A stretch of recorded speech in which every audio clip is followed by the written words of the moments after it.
Olha, deixa eu falar uma coisa certa para mim e para você, para resolver muita situação. Nós não temos que ser aquele cristão melequento, que fica só provocando as pessoas com tudo que elas fazem. Aliás, a Bíblia nos orienta a não fazer isso.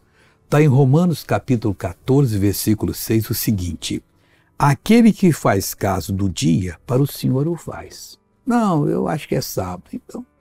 Eu acho que é domingo. Deus falou comigo que é quarta-feira. Ele está descansando um dia, deixa descansar o dia dele lá. O que come, para o Senhor come. Acabou. Não, eu não como carne de porco, eu não como camarão, eu sou da antiga aliança. Não é isso que a Bíblia diz. Mas se ele não quer comer, o que ele come para o Senhor. Porque dá graças a Deus. Acabou, deu graças a Deus, a comida está abençoada.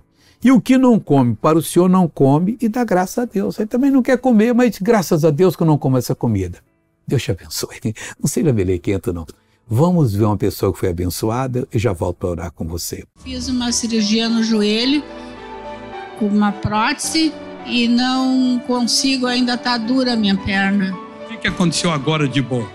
Agora eu estou conseguindo abaixar. Eu não fazia isso? Não fazia isso e nem...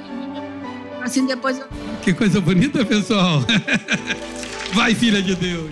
Agora eu quero orar. Meu Pai, meu Deus, meu Senhor, eu oro por essa vida que está agora ligada a mim para receber uma bênção.